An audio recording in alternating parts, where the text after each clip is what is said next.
Welcome back to CEO Money. I'm Ed Baxter, sitting in for Michael Yorba. Our third guest today is Kent Yan, founder and CEO of TraDove. Welcome to the show, Kent. Hi, how are you doing? I'm very good, thank you. Kent, you pride yourself as being a tremendous platform for B2B people to get together and trade in a really fast and furious way.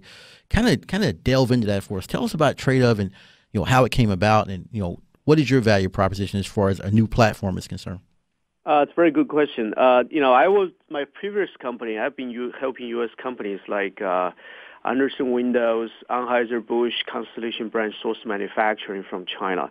And then during that process, I find out that, there's a big problem in the B2B space to be solved. First is people don't see each other. Even if your partner could be in the same town, you don't know where they are. And secondly, there is kind of a transparency issue in B2B. How do I know that I'm a buyer, my customer, or a new supplier is any good?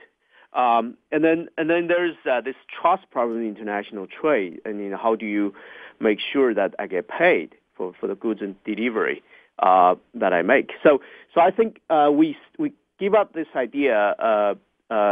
With this idea to set up kind of a B2B social network. Basically, you can bring buying people and selling people, people on both sides under the same umbrella in a social network way.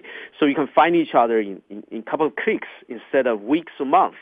And then you share the reference and endorsement data to shorten the due diligence time. So you know that you have a high-quality buyer or high-quality supplier.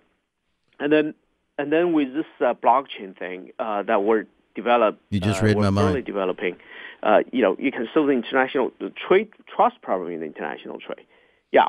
Well, obviously the promise of blockchain. 5 years. Yeah. The promise of blockchain is the smart contract. That's what we're looking for. We see that with Ethereum and other different types of systems out there.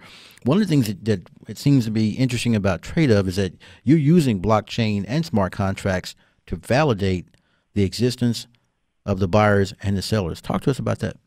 Well, I think there are two-way approach. The first is we authenticate every user to who join our network. Just unlike LinkedIn, 80-90% LinkedIn users use Gmail or Yahoo Mail or other public email. So you can fake somebody's profile within seconds or minutes. We authenticate our user to maintain the credibility on the basic level of the user. And then once you enter the smart contract, like a blockchain like that, you're basically using a distributed ledger instead of like a central ledger like a bank or letter of credit. Right. We kind of maintain the credibility of that contract. And then the final settlement, once you do the delivery, by transmitting the money. Yeah, because letter of credit is very expensive and it's This tedious. is true. They are very intensive. Yeah. One question also, Kent, you just mentioned something that's really kind of close to my heart, and this is something you can choose to answer or not, but when you look at TraDove and you talk about the fact you're using smart contracts and you're using a continuous ledger, or in this case, as far as you're concerned, distributed ledger, do you expect at some point for TraDove to create its own crypto to support this? Yes, we are currently launching the first B2B token offering in the marketplace. We're getting very warm response for that one. So we started the pre-sale already. Yeah.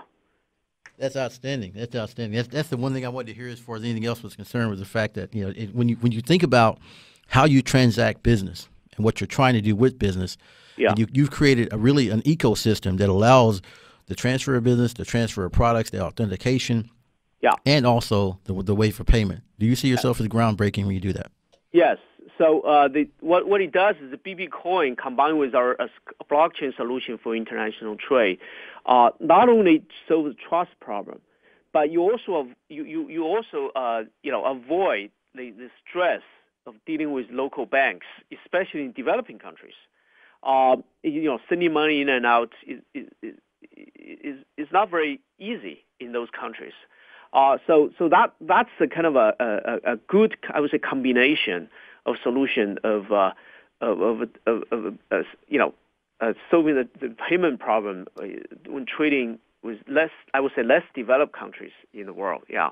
Kid, I'm gonna assume that you're from China, right? Yes, I'm okay. originally from China, but I was educated in the United States. Outstanding. So you're being from China, you can kind of see what this next question is going to with regard to B2B and buyers and sellers coming together in one marketplace. Right. How do you compete with a gorilla like Alibaba?